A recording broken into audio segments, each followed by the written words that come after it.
Hey there, welcome to the Movie Review Mom YouTube channel. I'm the mom and I do the movie reviews.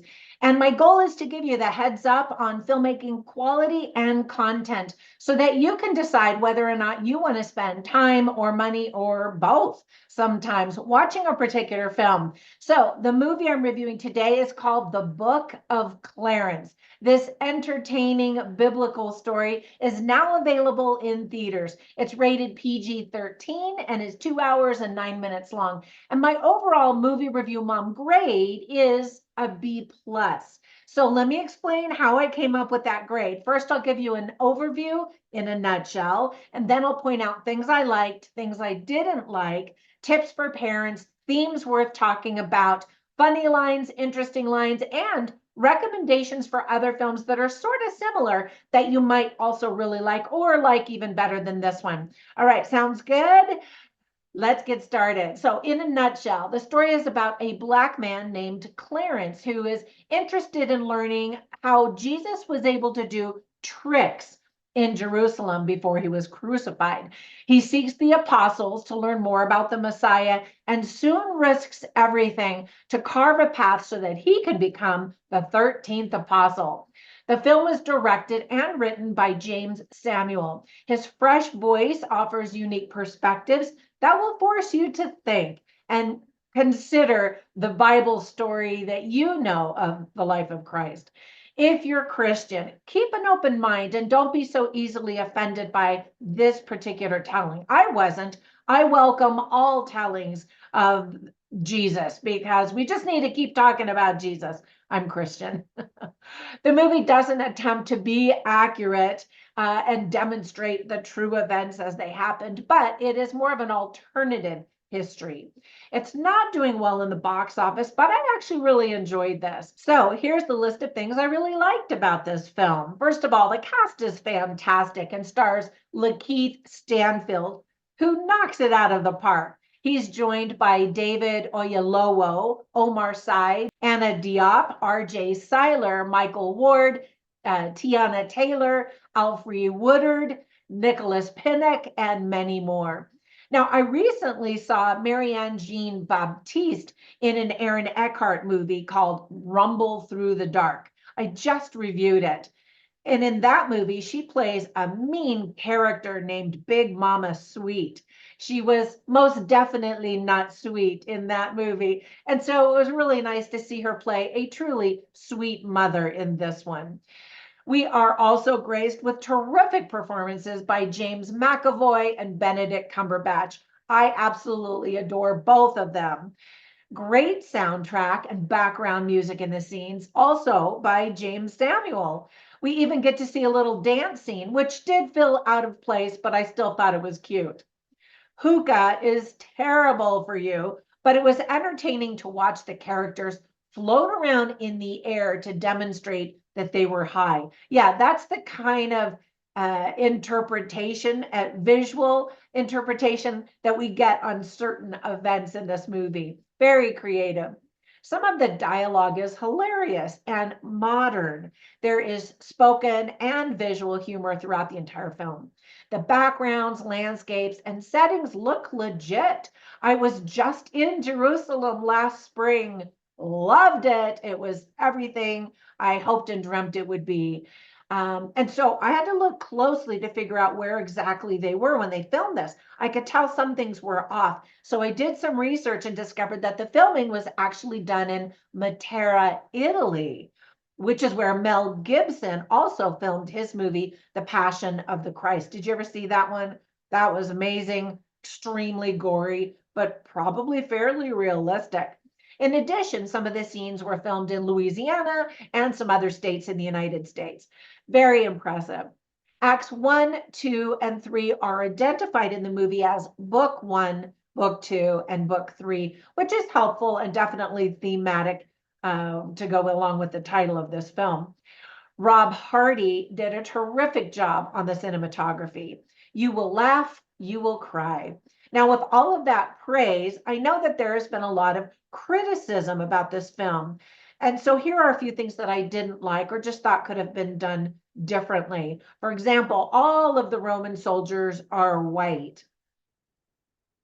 The film honestly tries to do too many things all at once. It's a comedy, a respectful treatment of Christ, romance, a gospel western, a drama. So the result is a very inconsistent tone and messy script. And I think that's been the biggest complaint from most people is that, what is this movie? How do we categorize it?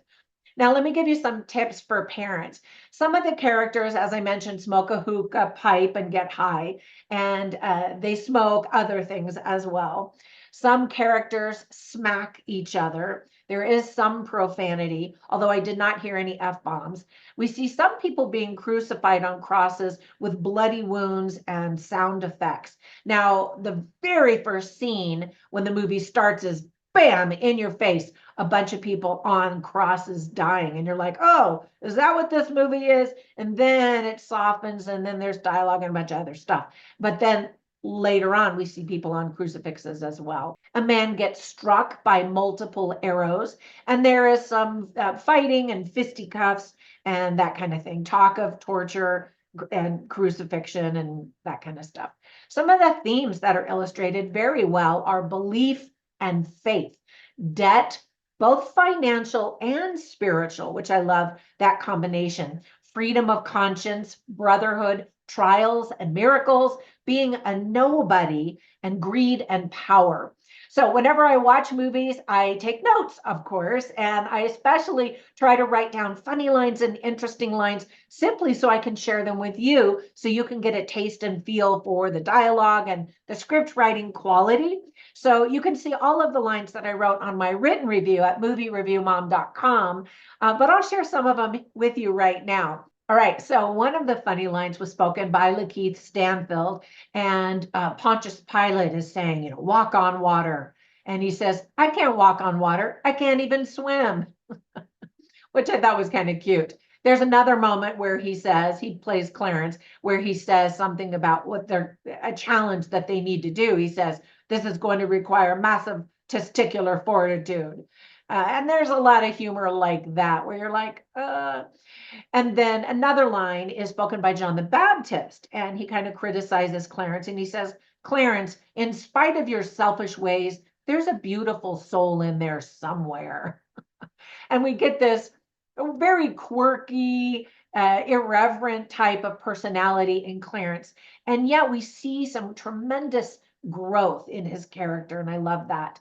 Some of the interesting lines that I wrote down were also by Clarence, played by Lakeith Stanfield, where he says, knowledge is stronger than belief, which I thought was a really interesting line. I mean, we could have a whole philosophical conversation about that, but I really liked it. And then another line that he says is, I'm Clarence. I'm not a man without faults. I played the cards I was dealt.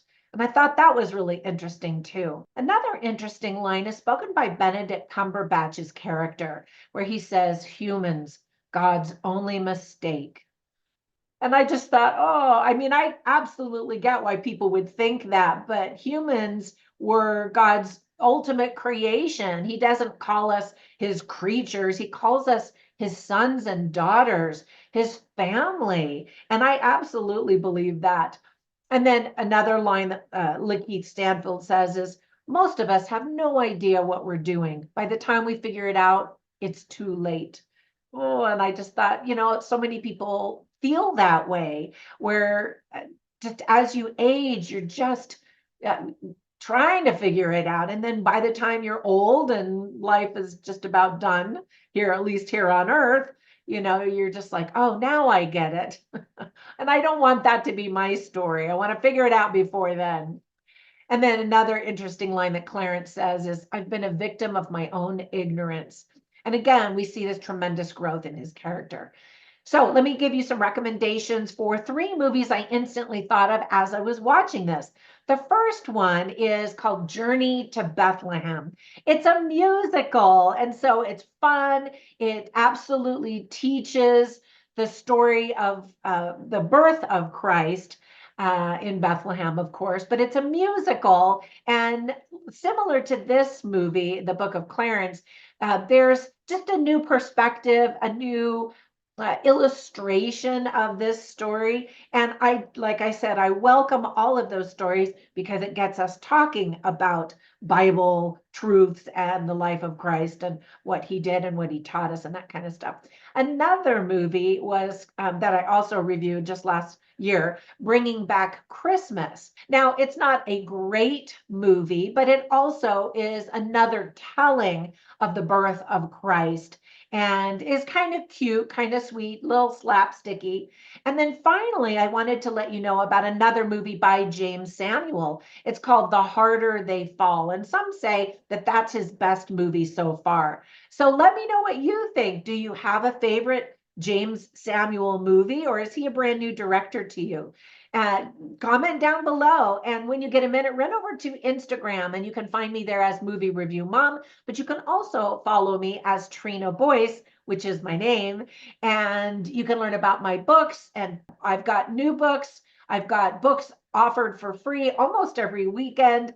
And you can also see my online courses, my products, and my other shenanigans. Have a fantastic day, and I'll catch you in the next one. Bye for now.